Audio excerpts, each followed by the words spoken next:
something. I think I have said it on several occasions after the apology has been rendered. And I have said that traditionally and culturally, we want people who have done wrong against their friends and neighbors to apologize. And that's why sometimes we drag you to the chief's palace to complain and give you the opportunity to apologize. So traditionally and culturally, apologizing is an acceptable behavior that we encourage people to do.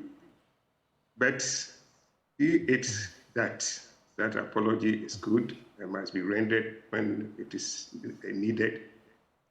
Our elders have a saying in Akan that kuse kuse inkum ikru, which literally means sorry, does not heal a sore that your action has caused your brother. So if you tell me, I'm sorry, that sorry, I'm sorry, will not heal the wounds or the pains that your action has inflicted on me.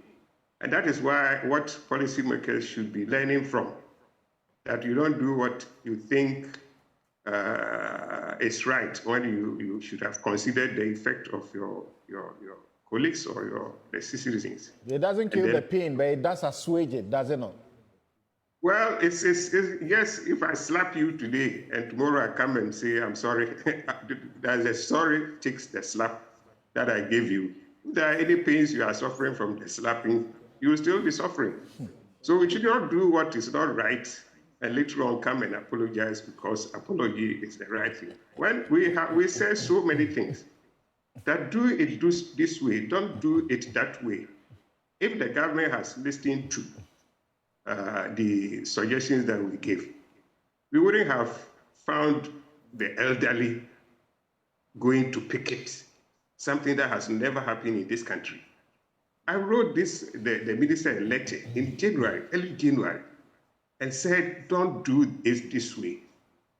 And if the minister has listened to me and called me, that come and let's discuss this thing that you are saying, it wouldn't have ended here. It would have come out with a program that would be acceptable by all. My view initially was that I didn't want any individual to be in this scheme of things. But if you want individuals to be in, we could have done something that a cap, to mitigate the effect of the vulnerables. That if you have so much in bonds, we will restructure above this level so that you leave out, somebody has 100,000, 50,000, and you are going to restructure it and say, your 50,000, I'm going to give it to you in the next 12 years, breaking down to 12 pieces, giving to you every year until 12 years for 100. So if government has listened to the views, we could have, that is why initially when I started, I said, you don't do this without negotiation and consultation. Let's sit down and negotiate. Ghanaians know where we have got into. We will give and take. We'll say, well, for this side, let's do it this way. These other people can handle it. But we did all this, and nobody was listening to us. Now it has caused, and I believe people might have died out of this. In fact, one person died when the time that we're still picketing. If you don't have your medication, as an elderly person, a sick person, you will die. And you have saved towards that. So you apologize, but you can't bring back the problems that you have caused your citizens. And that is why I'm saying we should ensure that we don't do these things again, to come back and apologize. If you apologize, it doesn't take care of. And now there are still even issues about this. Some pensioners have some euro bonds. They have written letters to the minister.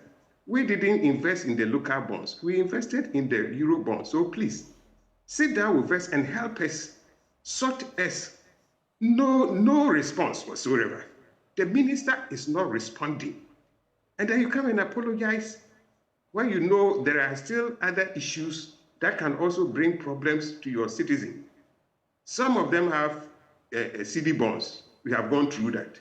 People have euro bonds. At least sit down with them and let's see what we can be done. to enable these pensioners who decided to invest in this Eurobond to also go and get some relief. We have locked up investment. People, this is the 11th time we have gone to pick it at the ministry, locked up investment holders for 11th time. The ministry is not listening to us. Nobody is calling us. Absolutely nobody is calling us. And then you apologize. And still you are not doing what you should do so that if they get the apology. No, it should reflect in the behavior that going forward, I will ensure that these things are done in a more humane way.